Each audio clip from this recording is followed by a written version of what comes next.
북한이 발칵 뒤집혔습니다. 저는 김정은의 친형 김정철입니다. 오늘 세상에 고백합니다. 2004년 어머니 고영희가 돌아가시기 전 마지막으로 하신 말씀이 있습니다. 언젠가 선택의 순간이 오면 도망쳐라. 살아남는 게 효도다. 20년이 지난 2025년 1월, 저는 어머니 말씀대로 압록강을 건넜습니다. 여동생이 제 딸까지 제거하려 했기 때문입니다. 제가 직접 겪은 김씨왕조의 진실을 이제 말씀드리겠습니다. 여러분의 구독과 좋아요 하나하나가 숨겨진 북한의 진실을 세상에 알리는 힘이 됩니다. 저는 2025년 1월 어느 추운 밤, 압록강 철교 위에 서 있었습니다. 영하 15도. 칼바람이 얼굴을 베어가는 추위였지만 제 온몸에서 땀이 흘러내렸습니다. 두려움 때문이었습니다. 화물열차가 느리게 움직이고 있었습니다. 제가 탄 화물칸 문틈으로 압록강이 보였습니다.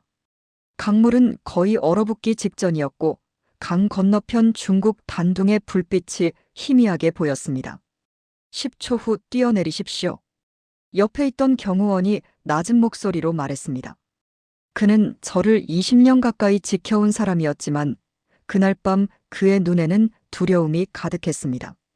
저 때문에 자기 가족까지 위험해질 수 있다는 걸 알고 있었던 겁니다. 미안하네. 저는 그에게 짧게 말했습니다. 살아계십시오. 그것만으로 충분합니다. 그가 대답했습니다. 그리고 화물칸 문을 활짝 열었습니다. 5초. 저는 마지막으로 북쪽을 바라봤습니다. 어둠 속에 평양이 있었습니다. 제가 태어나고 자란 곳, 어머니가 묻혀 계신 곳, 그리고 제 딸 혜진이가 있는 곳. 혜진아, 아빠 용서해라. 3초. 저는 형님 얼굴을 떠올렸습니다. 김정은. 함께 스위스에서 유학했던 동생. 아니, 이제는 조선민주주의인민공화국 국무위원장이 된 제 동생. 형님 미안합니다. 1초. 뛰어내렸습니다. 몸이 허공에 떴습니다. 그 짧은 순간 이상하게도 제 인생이 빠르게 스쳐 지나갔습니다. 스위스에서 기타를 치던 시절, 어머니가 돌아가시던 날, 딸 혜진이를 처음 안았던 순간, 그리고 여동생 여정이가 차갑게 말하던 그날.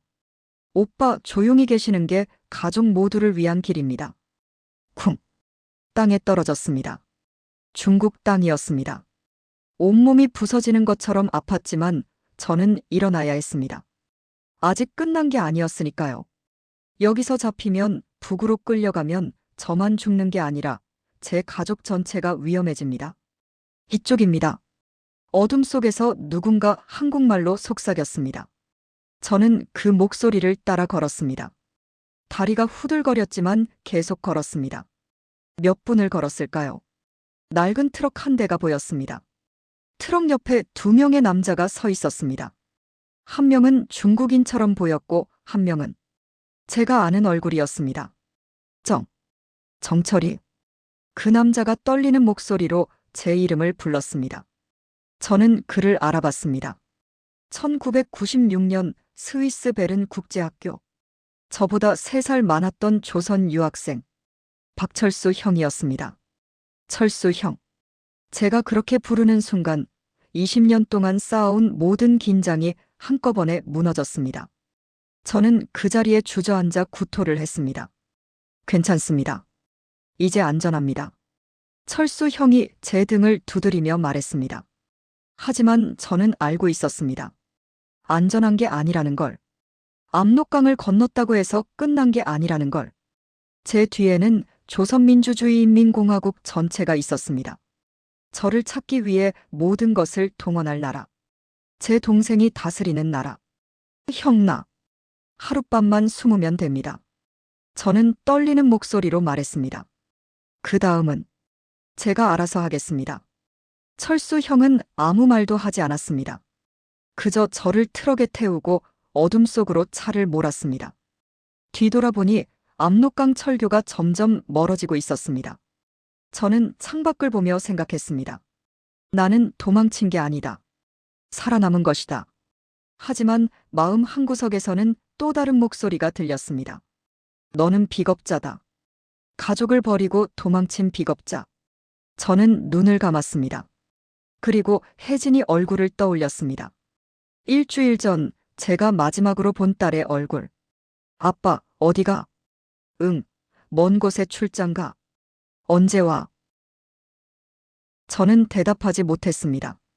그냥 혜진이를 꽉 안아줬습니다. 그게 제가 할 수 있는 전부였습니다. 트럭이 멈췄습니다. 도착했습니다. 철수 형이 말했습니다. 저는 트럭에서 내렸습니다. 낡은 중국식 주택이 보였습니다. 여기가 제가 숨어야 할 곳이었습니다. 김정일의 아들, 김정은의 형, 김주혜의 큰아버지. 그런 사람이 숨어야 할 곳이. 들어가시죠. 철수 형이 문을 열었습니다. 저는 문턱을 넘으며 생각했습니다. 이 문을 넘으면 저는 더 이상 김정철이 아닙니다. 그냥 도망자일 뿐입니다. 하지만 저는 들어갔습니다. 살아남기 위해서. 여러분, 제 이야기를 들어주시겠습니까? 저는 세상 사람들이 부러워할 만한 집안에서 태어났습니다. 하지만 그 집안이 바로 제 감옥이었습니다. 권력이 아니라 자유를 원했던 한 사람의 이야기. 아버지도 어머니도 형제도 모두 버리고 도망쳐야 했던 한 사람의 이야기. 그 이야기를 지금부터 여러분께 들려드리겠습니다. 2025년 1월, 제가 압록강을 건넌 그날 밤부터 시작된 이야기를 저는 그날 밤을 평생 잊지 못할 겁니다. 2025년 1월, 중국 단둥의 압록강변. 영하 15도의 추위 속에서 저는 누군가를 기다리고 있었습니다. 오늘 밤 VIP급 인물이 넘어옵니다. 사흘 전 평양에서 온 보위부 연락원이 제게 그렇게 말했습니다. 저는 2000년대 초반부터 단둥에서 북한 고위층 무역 업무를 담당해 왔습니다. 그러니까 이런 일이 처음은 아니었습니다. 간부들 가족이 몰래 중국에 나와 물건을 사거나 때로는 병원 치료를 받는 일들을 도와주곤 했으니까요. 하지만 그날은 달랐습니다. 이름도 묻지 마십시오. 얼굴도 기억하지 마십시오. 보위부 연락원의 목소리가 떨리고 있었습니다. 20년 가까이 이 일을 하면서 그런 목소리는 처음 들어봤습니다. 차량 번호판을 떼십시오. 중국공안 단속 지역을 피해 이동하십시오. 무전기는 사용하지 마십시오. 저는 그때 직감했습니다. 보통 사람이 아니라는 것을. 새벽 1시 압록강 철교 근처에서 저는 중국인 브로커 한 명과 함께 대기하고 있었습니다. 화물열차가 천천히 다리를 건너오고 있었습니다. 속도가 느려지는 구간. 거기서 누군가 뛰어내릴 것이었습니다. 저기, 브로커가 손전등을 한번 깜빡였습니다. 신호였습니다. 잠시 후 어둠 속에서 한 사람이 비틀거리며 걸어왔습니다. 모자를 깊게 눌러 쓰고 있었습니다. 코트깃을 세워 얼굴을 가리고 있었습니다. 그가 가까이 왔을 때 저는 손전등을 들었습니다. 괜찮으십니까? 제가 물었습니다.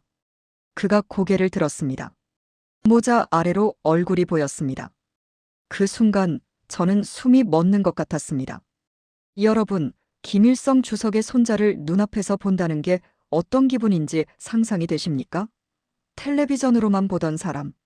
아니, 텔레비전에도 거의 나오지 않던 사람. 김정은 국무위원장의 친형. 김정철. 정철이. 제 입에서 그 이름이 튀어나왔습니다. 순간 그의 눈이 커졌습니다. 저를 알아본 겁니다. 철수 형. 그가 떨리는 목소리로 대답했습니다. 1996년 스위스 베른 국제학교. 저는 조선에서 파견된 유학생이었고 그 학교에 동양인 아이가 몇 명 있었습니다. 그중 한 명이 조용하고 기타를 좋아하던 소년이었습니다. 당시에는 그가 누군지 몰랐습니다. 그냥 부모님이 대사관에서 일하는 줄 알았습니다. 몇 년 후 평양으로 돌아와서야 알게 되었습니다. 그 소년이 김정일 위원장의 아들이었다는 것을. 그리고 20년이 지난 지금 그 소년이 제 앞에 서 있었습니다. 압록강을 건너 도망자가 되어. 괜찮습니다. 이제 안전합니다. 저는 그렇게 말했지만 사실 제 손도 떨리고 있었습니다. 이 사람을 도와주는 것이 무엇을 의미하는지 알고 있었으니까요. 김정철은 그 자리에 주저앉아 구토를 했습니다. 온몸이 땀으로 젖어 있었습니다. 영하 15도인데도 말입니다. 형나, 하룻밤만 숨으면 됩니다. 그가 떨리는 목소리로 말했습니다. 그 다음은 제가 알아서 하겠습니다. 저는 대답하지 않았습니다. 대답할 수가 없었습니다. 이 사람이 하룻밤만 숨으면 끝날 거라고 생각하는 게 안쓰러웠습니다. 김씨 일가 사람이 탈북하면 어떻게 되는지 저는 알고 있었습니다. 온 나라가 뒤집힐 겁니다. 보위부, 정찰총국, 인민보안성 모든 기관이 총동원될 겁니다. 중국 공안도 협조할 겁니다. 생사를 불문하고 그를 찾을 겁니다. 일단 차에 타시죠. 저는 그를 트럭에 태웠습니다. 준비해둔 안전가옥으로 가야 했습니다. 차 안은 침묵이었습니다. 김정철은 창밖만 바라보고 있었습니다. 압록강 철교가 점점 멀어지는 것을 보면서 뭔가 중얼거리는 것 같았지만 제가 알아들을 수는 없었습니다. 30분쯤 달렸을까요? 단둥 외곽의 낡은 중국식 주택에 도착했습니다. 제가 비상시를 대비해 마련해둔 곳이었습니다. 여기서 며칠 계시면 됩니다. 제가 말했습니다. 김정철은 고개를 끄덕이고 집 안으로 들어갔습니다. 방 하나, 부엌 하나, 화장실 하나. 그게 전부였습니다. 김정일의 아들이 숨어 지낼 곳이라고는 믿기지 않았습니다. 형, 고맙습니다. 그가 문턱에서 돌아서며 말했습니다. 스위스에서 형이 저한테 잘해주셨잖아요. 그때 기억납니다. 저는 순간 멍해졌습니다. 1996년 베른 국제학교. 동양인 아이들끼리 어울리곤 했습니다. 제가 그에게 김치를 나눠줬던 적이 있었습니다. 명절 때 고향 음식이 그리워서 서로 음식을 나눠 먹곤 했었죠. 저도 기억합니다. 제가 대답했습니다. 김정철은 잠시 웃었습니다. 그리고 방문을 닫았습니다. 저는 밖으로 나와 담배를 피웠습니다. 손이 떨렸습니다. 제 인생에서 가장 위험한 결정을 한 순간이었습니다.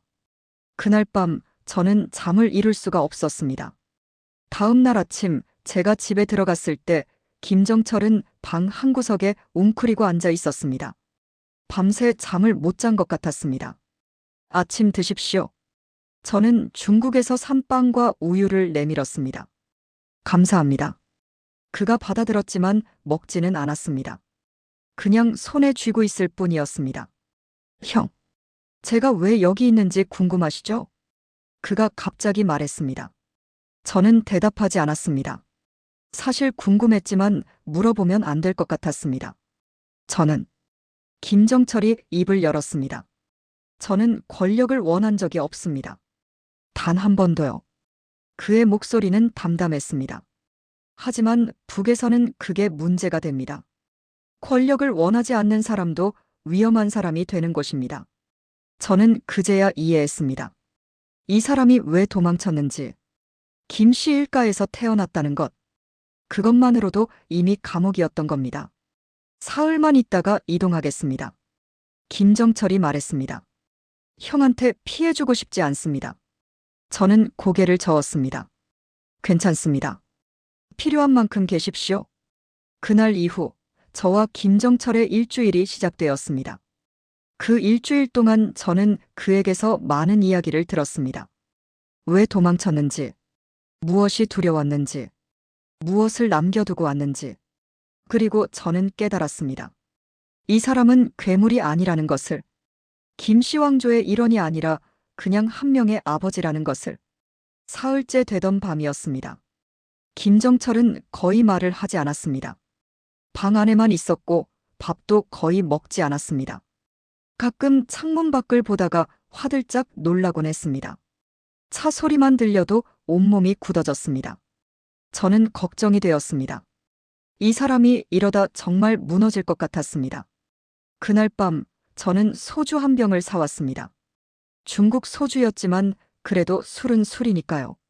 한잔 하시겠습니까? 제가 물었습니다. 김정철은 잠시 망설이더니 고개를 끄덕였습니다. 우리는 낡은 탁자에 마주 앉았습니다. 저는 소주잔 2개에 술을 따랐습니다. 형, 제가 이야기 좀 해도 될까요? 김정철이 첫 잔을 비우고 물었습니다. 얼마든지요. 저는 대답했습니다. 저는 그가 2번째 잔을 따르며 말했습니다. 여동생이 무섭습니다. 여동생. 김여정을 말하는 것이었습니다. 여러분도 뉴스에서 보셨을 겁니다. 김정은 옆에 항상 붙어 다니는 여자. 차갑고 날카로운 눈빛의 여자. 김정은의 여동생이자 최측근이자 실세. 2010년쯤부터였습니다. 김정철이 말을 이었습니다. 여동생이 당 조직 지도부에 들어가고 나서 모든 게 바뀌었습니다. 여동생은 권력을 원했습니다. 정확히는 조카를 위한 권력을요. 조카. 김주애를 말하는 겁니다. 김정은의 딸. 최근 몇 년 사이 공개석상에 자주 등장하는 소녀. 여동생은 주애를 후계자로 만들고 싶어 합니다. 김정철의 목소리가 떨렸습니다. 그러려면 방해되는 사람들을 제거해야 하죠. 큰형님도 저도 심지어 형님의 다른 자녀들도요. 저는 소름이 돋았습니다. 2013년 장성택 고모부님이 처형되셨을 때 김정철이 잔을 비우며 말했습니다. 여동생이 직접 숙청 명단 작성에 관여했다는 걸 저는 알고 있습니다. 보위부 간부가 술김에 제게 말해줬거든요. 장성택, 김정은의 고모부. 한때 북한 2인자였던 사람. 2013년 기관총으로 처형당한 사람.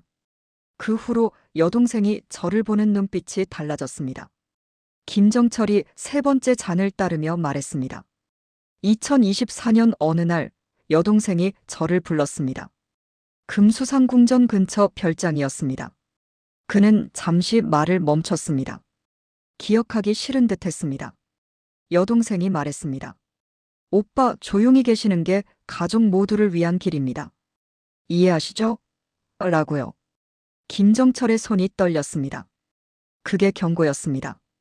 가만히 있지 않으면 어떻게 되는지 보여주겠다는. 그래서 도망치신 겁니까? 제가 조심스럽게 물었습니다. 아니요. 김정철이 고개를 저었습니다. 저는 괜찮습니다. 형, 저 혼자였으면 끝까지 버텼을 겁니다. 하지만 그의 눈에 눈물이 고였습니다. 제 딸 혜진이가 있었습니다. 여러분, 자식 키워보신 분들은 아실 겁니다. 부모라는 건 자기 목숨은 아무렇지 않아도 자식 일만 나면 세상이 무너지는 거 말입니다. 2024년 가을이었습니다. 김정철이 떨리는 목소리로 말했습니다. 혜진이 담임 선생님이 갑자기 바뀌었습니다. 새로운 선생님은 제 딸에게 이상한 질문을 했습니다.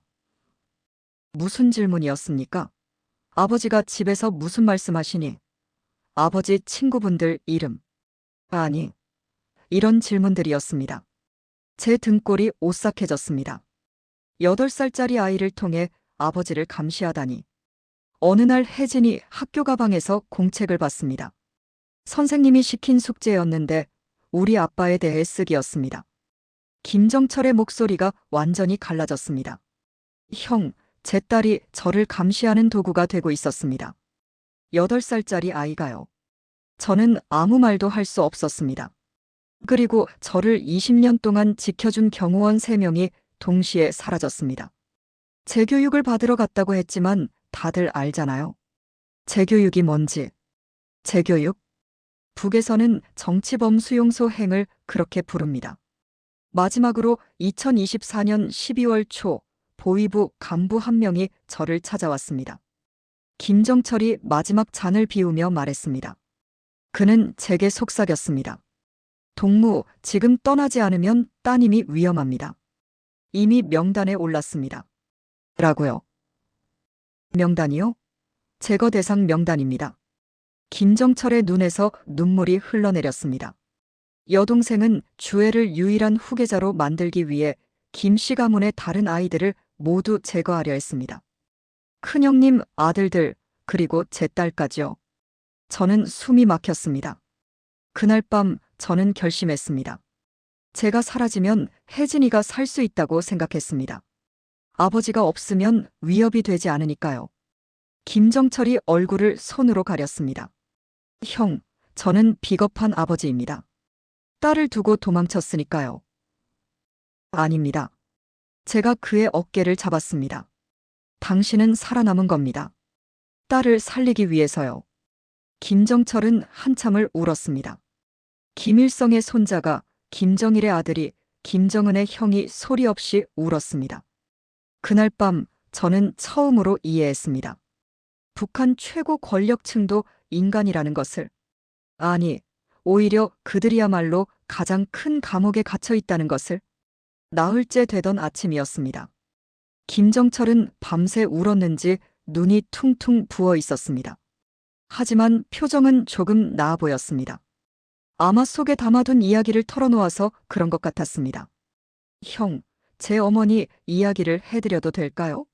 아침밥을 먹으며 김정철이 물었습니다. 그러십시오. 저는 대답했습니다.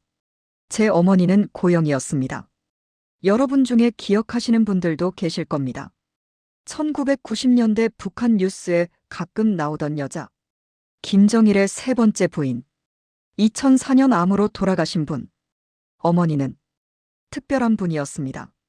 김정철의 목소리가 부드러워졌습니다. 권력에는 관심이 없었습니다.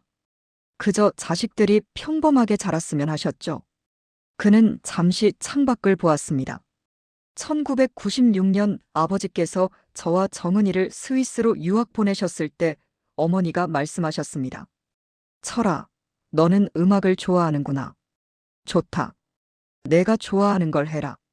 라고요. 저는 그때가 생각났습니다. 1996년 스위스에서 기타를 치던 조용한 소년.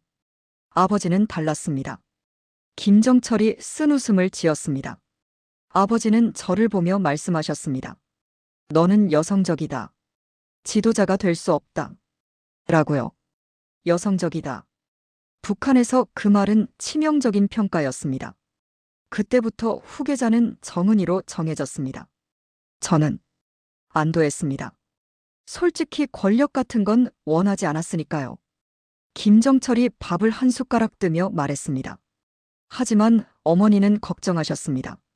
권력을 원하지 않는 것도 죄가 될 수 있다고 하셨죠. 무슨 뜻입니까? 권력자 주변에는 두 종류의 사람이 있습니다. 권력을 원하는 사람과 원하지 않는 사람. 권력을 원하는 사람은 제거 대상이 되고 권력을 원하지 않는 사람은 불안 요소가 됩니다. 저는 이해했습니다. 김정철은 어느 쪽도 아니었지만 그렇기 때문에 더 위험했던 겁니다. 2004년이었습니다. 김정철의 목소리가 떨렸습니다. 어머니가 암 진단을 받으셨습니다. 유방암이었습니다. 여러분도 아시잖아요. 암이라는 게 얼마나 무서운 병인지. 특히 그 시절에는 더 그랬습니다. 평양의 봉화진료소에서 치료를 받으셨지만 너무 늦었습니다. 프랑스 의사들도 불렀지만 소용없었습니다. 김정철이 눈을 감았습니다. 어머니가 돌아가시기 일주일 전이었습니다. 어머니가 저를 혼자 부르셨습니다. 그는 잠시 말을 멈췄습니다. 기억하기 힘든 듯 했습니다.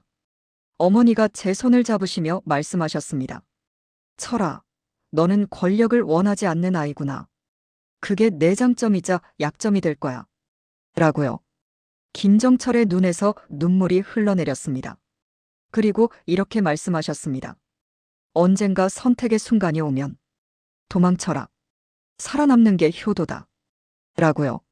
저는 가슴이 먹먹해졌습니다. 어머니라는 존재는 북이든 남이든 똑같구나 싶었습니다. 자식을 살리기 위해서라면 뭐든 하는 사람들. 저는 그때 이해하지 못했습니다. 어머니, 무슨 말씀이세요? 라고 물었습니다. 김정철이 눈물을 닦으며 말했습니다. 어머니가 말씀하셨습니다. 이 나라에서 김씨로 태어난 것은 축복이 아니라 저주란다. 권력을 잡지 못하면 제거당하고 권력을 잡으면 괴물이 되는 것이야. 얼마나 가슴이 아팠을까요? 자식에게 그런 말을 해야 하는 어머니의 심정이. 엄마가 죽고 나면 너를 지켜줄 사람이 없어. 정은이가 권력을 잡으면 너는 위험해질 거야. 그때가 오면 도망쳐. 살아만 있어.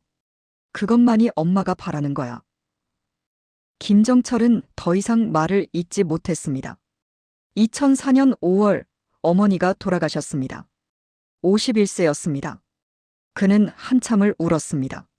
장례식 때 아버지와 정은이와 여정이가 함께 있었지만 저는 혼자였습니다. 어머니가 제게 남긴 마지막 말을 혼자 되새겼습니다. 김정철이 얼굴을 들었습니다. 20년이 지났습니다. 어머니 말씀이 맞았습니다.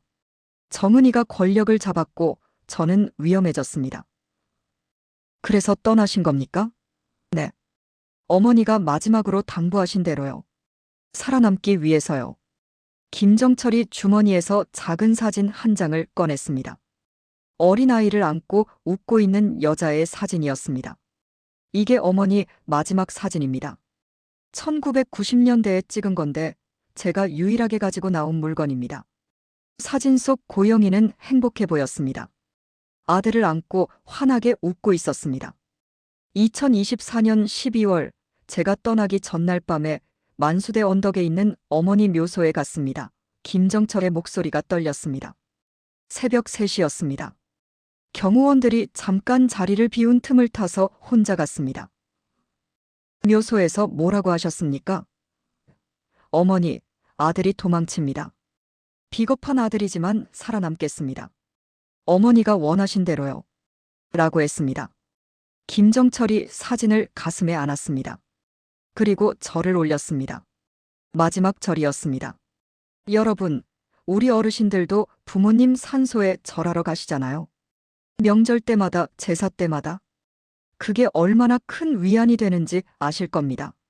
그런데 이 사람은 이제 다시는 어머니 묘소에 갈 수 없습니다. 압록강을 건너는 순간 그 모든 것을 포기한 겁니다. 형, 저는 끝까지 못난 아들입니다. 김정철이 말했습니다. 어머니가 살아남아라고 하셨지만 저는 제 딸마저 두고 왔습니다. 아닙니다. 저는 그의 어깨를 잡았습니다. 당신은 어머니 말씀대로 하신 겁니다. 살아남은 거요. 그리고 언젠가 딸을 다시 만날 수 있을 겁니다. 김정철은 고개를 저었습니다. 아니요, 형. 제가 이렇게 도망친 이상 혜진이는 저를 아버지로 생각하지 않을 겁니다. 북에서는 배신자의 딸이 될 테니까요. 그 말이 얼마나 아팠을까요? 자식은 살리되 자식에게는 버림받을 운명. 그것이 김정철이 선택한 길이었습니다. 엿새째 되던 저녁이었습니다. 김정철은 조금 안정을 찾은 것 같았습니다. 밥도 먹고 가끔 기타를 만지작거리기도 했습니다. 기타는 제가 중국 시장에서 싸구려로 하나 사다 준 것이었는데 그는 그것만 보면 표정이 편안해졌습니다. 형, 제가 왜 떠나기로 결심했는지 정확히 말씀드릴게요. 저녁을 먹고 난 후 김정철이 말했습니다. 여동생과 보위부 때문만은 아니었습니다. 그럼 뭐였습니까? 제 딸 때문이었습니다. 김정철이 천천히 말을 이었습니다. 2024년 11월 어느 날이었습니다. 혜진이가 학교에서 돌아왔는데 표정이 어두웠습니다. 혜진. 당시 8살이었던 그의 딸. 아빠, 오늘 선생님이 숙제를 내주셨어. 라고 하더군요. 우리 아빠에 대해 쓰기였습니다. 김정철의 손이 떨렸습니다. 처음에는 별 생각 없었습니다. 아이들 숙제가 원래 그런 거니까요. 하지만 혜진이가 쓴 숙제를 보는 순간 그는 말을 잇지 못했습니다. 거기에는 이상한 질문들이 적혀 있었습니다. 아빠가 집에서 누구 이야기를 하시나요? 아빠 친구분들은 누구누구인가요? 아빠가 요즘 어디 자주 가시나요? 제 등골이 오싹해졌습니다. 형, 제 딸이 저를 감시하는 도구가 되고 있었습니다. 선생님이 시킨 거였죠. 그 선생님은 2024년 가을에 새로 부임한 사람이었습니다. 북한 체제의 잔혹함이 이 정도일 줄이야. 다음 날 저는 혜진이 학교에 갔습니다. 담임 선생님을 만났습니다. 김정철의 목소리에 분노가 섞였습니다. 선생님은 30대 초반 여자였는데 제 눈을 똑바로 보지 못했습니다. 제가 물었습니다. 왜 우리 딸한테 이런 숙제를 내주셨습니까? 라고요. 뭐라고 하던가요? 교육과정입니다. 라고만 했습니다. 하지만 저는 알았습니다. 보위부에서 시킨 거라는 걸. 김정철이 주먹을 쥐었습니다. 그날 밤 저는 혜진이를 안고 울었습니다. 이 아이가 아버지를 감시하는 도구로 자라고 있다는 게 너무 끔찍했습니다. 여러분, 자식 키워보신 분들은 아실 겁니다. 내 자식이 나를 감시한다는 게 어떤 기분인지. 6.25 때도 독재 시절에도 이런 일이 있었습니다. 가족이 가족을 고발하는 세상. 그리고 일주일 후였습니다. 김정철이 계속 말했습니다. 저를 20년 동안 지켜준 경호원 3명이 동시에 사라졌습니다. 아침에 출근하지 않더군요. 물어보니 재교육을 받으러 갔다고 했습니다. 재교육? 정치범 수용소를 뜻하는 말. 그날 저는 알았습니다. 시간이 얼마 없다는 걸요. 김정철의 목소리가 떨렸습니다. 그리고 12월 초였습니다. 보위부 간부 한 명이 저를 찾아왔습니다. 그는 제 아버지 시절부터 일했던 사람이라 저를 조금 아끼는 사람이었습니다. 무슨 말을 했습니까? 동무, 지금 떠나지 않으면 따님이 위험합니다. 라고 했습니다. 김정철의 얼굴이 창백해졌습니다. 이미 명단에 올랐습니다. 김 씨 가문의 다른 혈통들을 정리하는 작업이 시작되었습니다. 라고 말했습니다. 명단이요? 제거 대상 명단입니다. 큰형님의 아들들, 그리고 제 딸까지요. 여정이가 주애를 유일한 후계자로 만들기 위해 다른 김 씨 혈통을 모두 제거하려는 겁니다. 저는 말문이 막혔습니다. 그날 밤 저는 결심했습니다. 제가 사라지면 혜진이가 위협에서 벗어날 수 있다고 생각했습니다. 김정철이 눈물을 닦았습니다. 12월 중순 어느 날 저는 평소처럼 혜진이를 안아줬습니다. 그의 목소리가 완전히 갈라졌습니다. 아빠, 어디가? 라고 물었습니다. 아이들은 본능적으로 아는가 봅니다. 이별의 순간을요. 뭐라고 대답하셨습니까? 응, 먼 곳에 출장 가. 혜진아, 아빠가 없어도 엄마 말 잘 듣고 건강하게 자라야 해. 라고 했습니다. 김정철은 더 이상 말을 잇지 못했습니다. 언제 와? 라고 또 물었습니다. 저는 대답할 수가 없었습니다. 그냥 혜진이를 꽉 안아줬습니다. 그게 제가 할 수 있는 전부였습니다. 여러분, 자식과 마지막 작별을 해본 적 있으십니까? 다시는 볼 수 없다는 걸 알면서도 잠깐 다녀온다고 거짓말을 해야 하는 아버지의 심정을 제 아내 리설이는 알고 있었습니다. 김정철이 말했습니다. 그날 밤 아내가 저를 불렀습니다. 혜진이가 잠든 후였습니다. 무슨 말을 했습니까? 가세요. 라고 했습니다. 김정철의 눈에서 눈물이 흘러내렸습니다. 당신이 여기 있으면 우리가 더 위험합니다. 사람 안 계세요. 그것만으로 충분합니다. 라고 했습니다.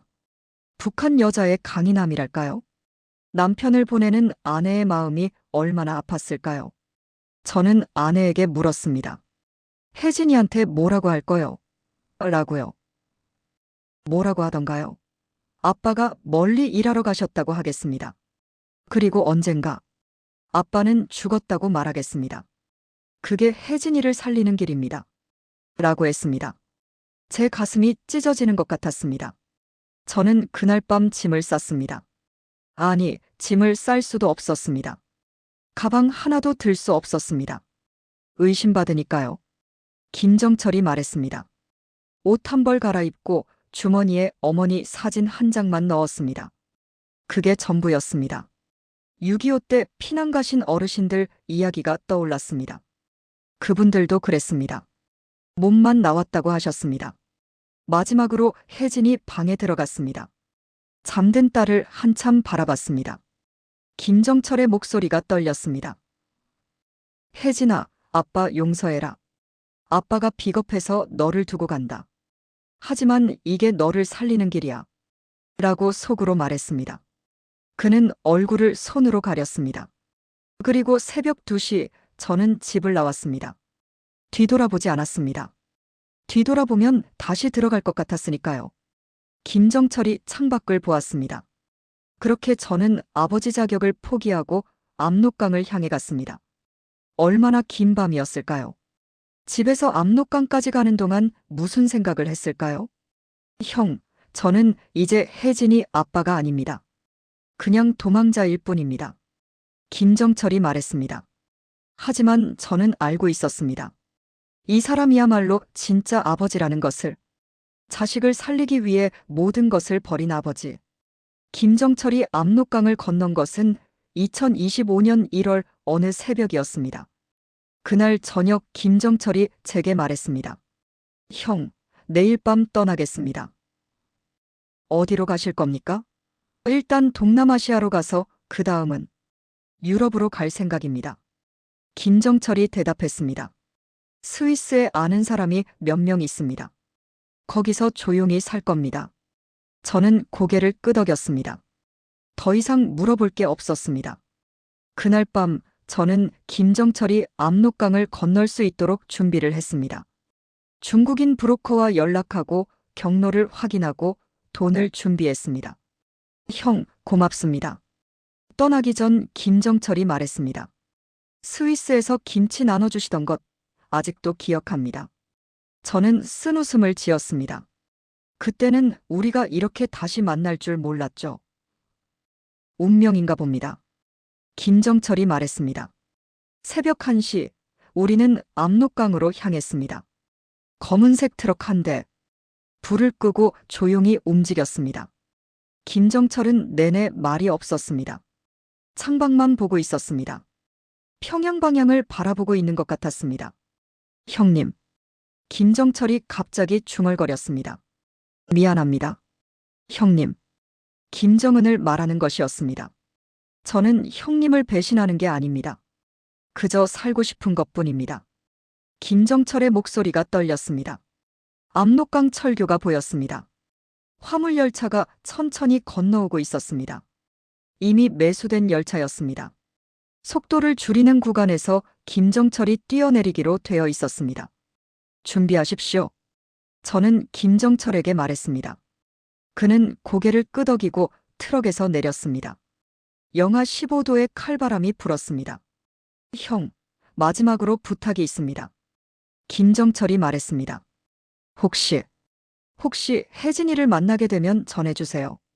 아빠는 살아있다고요. 그가 작은 쪽지 하나를 제게 건넸습니다. 이걸 전해주세요.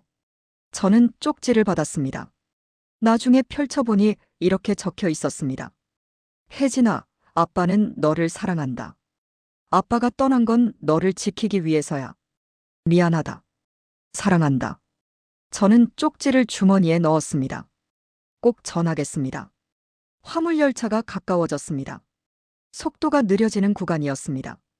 이제 가십시오. 저는 김정철을 화물칸 쪽으로 밀었습니다. 그는 달렸습니다. 천천히 움직이는 열차를 따라 달렸습니다. 그리고 화물칸 문을 열고 올라탔습니다. 저는 숨을 죽이고 지켜봤습니다. 열차가 압록강 철교 위를 지나가고 있었습니다. 철교 중간쯤 속도가 가장 느려지는 곳. 거기서 뛰어내려야 했습니다. 그때였습니다. 화물칸 문이 열렸습니다. 김정철이 문 앞에 서 있었습니다. 그는 북쪽을 바라봤습니다. 평양이 있는 방향을. 형님, 미안합니다. 바람소리에 묻혔지만 저는 그의 입모양을 읽을 수 있었습니다. 어머니, 끝까지 못난 아들입니다. 혜진아, 아빠 용서해라. 그리고 그는 뛰어내렸습니다. 몸이 허공에 떴다가 땅에 떨어졌습니다. 중국 땅이었습니다. 저는 달려갔습니다. 김정철이 일어나지 못하고 있었습니다. 괜찮습니까? 괜찮습니다. 김정철이 일어났습니다. 다리를 절뚝거렸지만 걸을 수는 있었습니다. 이제 끝났습니다. 그가 말했습니다. 하지만 저는 알고 있었습니다. 끝난 게 아니라는 것을, 이제 시작이라는 것을. 우리는 트럭으로 돌아갔습니다. 김정철은 트럭에 올라 압록강을 마지막으로 바라봤습니다. 안녕히, 고향. 그가 작게 중얼거렸습니다. 트럭이 움직였습니다. 압록강이 점점 멀어졌습니다. 김정철은 끝까지 뒤를 돌아봤습니다. 그리고 어느 순간 그는 앞을 보았습니다. 이제 앞만 보고 살겠습니다. 김정철이 말했습니다. 하지만 그의 눈에서는 눈물이 흐르고 있었습니다. 그날 밤 김정은의 형 김정철은 조선민주주의인민공화국을 떠났습니다. 권력이 아니라 자유를 선택한 사람. 가족을 버린 게 아니라 가족을 살린 사람. 비겁자가 아니라 용기 있는 사람. 그것이 제가 본 김정철이었습니다. 김정철이 압록강을 건넌 후 일주일이 지났습니다. 그 일주일 동안 저는 김정철을 안전가옥에 숨겨뒀습니다.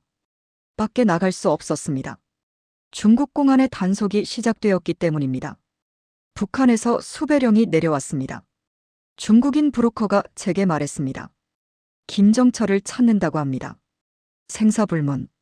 현상금 100만 달러입니다. 100만 달러. 엄청난 돈이었습니다. 저 같은 사람은 평생 벌어도 모을 수 없는 돈이었습니다. 팔지 않겠습니다. 저는 브로커에게 말했습니다. 저 사람은 제 친구입니다. 브로커는 저를 이상하게 쳐다봤지만 더 이상 말하지 않았습니다.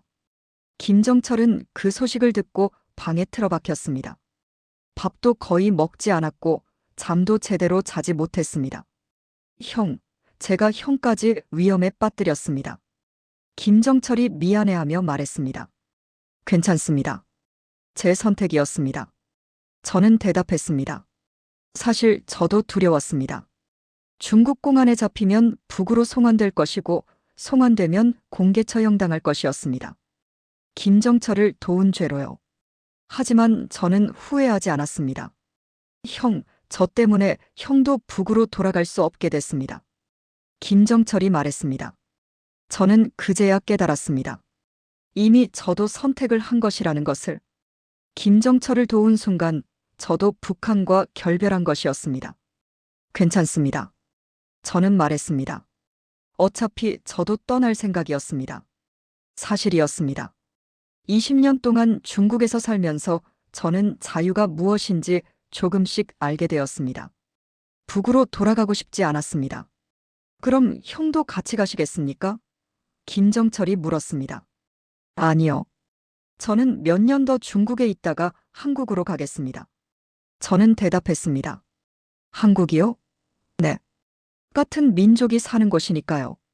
김정철은 잠시 생각하더니 고개를 끄덕였습니다. 좋은 선택입니다. 형은 한국에 가서 자유롭게 사세요. 그날 밤 김정철이 기타를 쳤습니다. 제가 사다 준 싸구려 기타였지만 그의 손에서는 아름다운 소리가 났습니다. 무슨 노래입니까? 저는 물었습니다. 에릭 클랩튼의 테즈 인 헤번입니다. 김정철이 대답했습니다. 스위스에서 처음 배운 노래입니다.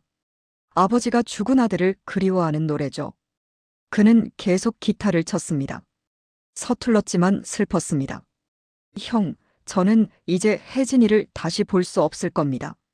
김정철이 기타를 멈추고 말했습니다. 북에서는 저를 배신자라고 부를 테고 혜진이도 그렇게 배울 겁니다. 아닙니다. 저는 말했습니다. 언젠가 통일이 되면 만날 수 있을 겁니다. 통일이요? 김정철이 쓴 웃음을 지었습니다. 그게 언제일까요? 10년? 20년? 50년? 모릅니다. 하지만 언젠가는 될 겁니다. 저는 확신에 차서 말했습니다. 우리는 같은 민족입니다. 언젠가는 다시 하나가 될 겁니다. 김정철은 한참 동안 말이 없었습니다. 그때가 오면 저는 혜진이에게 용서를 빌겠습니다. 그가 말했습니다. 일주일이 지나자 김정철을 빼돌릴 준비가 끝났습니다. 동남아시아를 거쳐 유럽으로 가는 루트였습니다. 떠나기 전날 밤 김정철이 악몽을 꿨습니다. 혜진아, 혜진아. 그가 소리 지르며 일어났습니다. 온몸이 땀으로 젖어 있었습니다. 괜찮습니까? 저는 물었습니다. 꿈을 꿨습니다. 혜진이가 저를 보고 아빠는 배신자라고 하는 꿈이었습니다. 김정철이 떨리는 목소리로 말했습니다. 저는 그의 어깨를 잡았습니다. 꿈일 뿐입니다. 혜진이는 언젠가 이해할 겁니다. 하지만 김정철은 고개를 저었습니다. 아니요, 형. 그건 꿈이 아니라 현실이 될 겁니다. 그날 밤 김정철은 잠을 이루지 못했습니다. 저도 마찬가지였습니다. 다음 날 아침 떠날 시간이 되었습니다. 형, 정말 고마웠습니다. 김정철이 제 손을 잡았습니다. 스위스에서 만나서 20년 후 다시 만나서 그리고 형이 저를 살려주셔서요. 저야말로 고맙습니다. 저는 대답했습니다. 당신을 만나서 제가 무엇을 선택해야 하는지 알게 되었습니다. 김정철은 트럭에 올랐습니다. 베트남으로 가는 긴 여정의 시작이었습니다. 형, 한국 가시면 꼭 연락 주세요. 김정철이 말했습니다. 어떻게요? 방법을 찾을 겁니다. 언젠가는요. 트럭이 떠났습니다. 김정철이 손을 흔들었습니다. 저도 손을 흔들었습니다. 그게 제가 김정철을 본 마지막 모습이었습니다. 하지만 저는 알고 있습니다. 그는 어딘가에서 살아있을 것이라는 것을, 기타를 치며 자유롭게 평범하게 살고 있을 것이라는 것을. 그날 이후 저도 결심했습니다. 한국으로 가기로. 김정철이 국경을 넘은 날 저도 마음으로 북한을 떠났습니다. 2026년 봄 저는 한국 땅을 밟았습니다. 김정철과 헤어진 지 1년이 지난 후였습니다. 그동안 저는 중국에서 조심스럽게 생활하다가 동남아시아를 거쳐 한국으로 왔습니다. 박철수 씨 환영합니다. 하나원에서 직원이 말했습니다. 하나원. 탈북자들이 한국 사회에 적응하기 위해 거치는 곳입니다. 저는 그곳에서 3개월을 보냈습니다. 처음 한국에 왔을 때는 모든 게 낯설었습니다. 24시간 켜져 있는 편의점. 밤 10시에도 사람들이 거리를 걷는 모습. 누구나 인터넷으로 세계 뉴스를 볼 수 있다는 것. 여기서는 누가 감시하지 않습니까? 저는 하나원 선생님에게 물었습니다. 감시요? 무슨 감시요? 선생님이 웃으며 대답했습니다. 여기는 자유로운 나라입니다. 아무도 당신을 감시하지 않습니다. 그 말이 믿기지 않았습니다. 50년을 감시 속에 살다가 자유를 얻으니 오히려 불안했습니다. 하지만 시간이 지나면서 저는 조금씩 적응했습니다. 마트에 가면 물건이 넘쳐났습니다. 쌀, 고기, 과일, 채소. 배급을 기다릴 필요가 없었습니다. 돈만 있으면 언제든지 살 수 있었습니다. 이게 정말 현실인가? 저는 마트에서 그렇게 중얼거렸습니다. 병원도 놀라웠습니다. 예약만 하면 의사를 만날 수 있었습니다. 약도 쉽게 구할 수 있었습니다. 북에서는 돈을 주고도 구하기 힘든 것들이 여기서는 당연한 것이었습니다. 하지만 가장 놀라웠던 것은 사람들이었습니다. 어디서 오셨어요? 어느 날 식당에서 옆 테이블 사람이 물었습니다. 북에서 왔습니다. 제가 대답하자 그 사람이 말했습니다. 아, 고생 많으셨겠어요. 여기 와서 편하게 사세요. 그리고 밥값을 내주고 갔습니다. 저는 그날 밤 혼자 울었습니다. 같은 민족이라는 게 이렇게 따뜻한 것이구나 싶었습니다. 물론 어려움도 있었습니다. 말투가 달랐습니다. 북에서 쓰던 단어들이 여기서는 통하지 않았습니다. 사람들이 빨리 말해서 알아듣기 힘들 때도 있었습니다. 일자리도 쉽지 않았습니다. 나이도 있고 자격증도 없었습니다. 처음에는 식당에서 설거지를 했습니다. 하지만 저는 포기하지 않았습니다.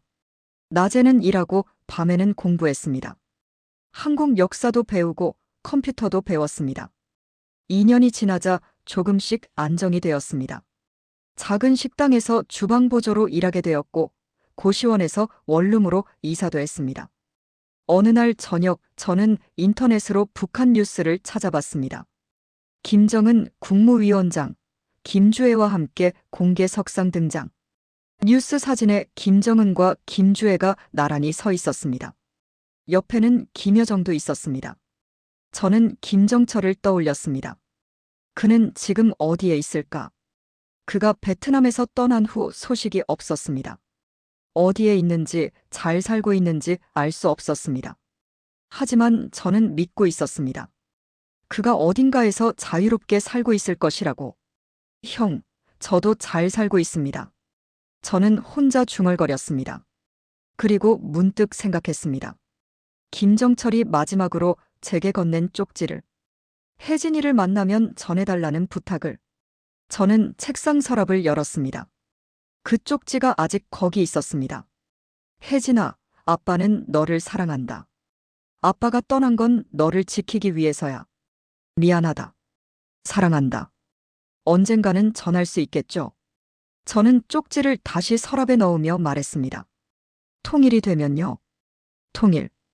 여러분, 우리가 살아있을 때 통일을 볼 수 있을까요? 저는 모르겠습니다. 10년 후일지, 20년 후일지, 50년 후일지. 하지만 꼭 와야 한다고 생각합니다. 북에는 아직도 2천만 명이 굶주리고 있습니다. 자유 없이 살고 있습니다. 김정철처럼 도망칠 용기도 없이 그냥 버티고 있습니다. 그리고 혜진이 같은 아이들이 자라고 있습니다. 아버지가 왜 떠났는지도 모른 채 배신자의 딸이라는 낙인을 안고 살아가고 있습니다. 우리 세대에는 통일을 봤으면 좋겠습니다. 저는 창밖을 보며 말했습니다. 서울 야경이 아름다웠습니다. 자유의 불빛이었습니다. 북쪽을 바라봤습니다. 어둠뿐이었습니다. 하지만 언젠가는 북쪽에도 이런 불빛이 켜질 것이라고 믿었습니다.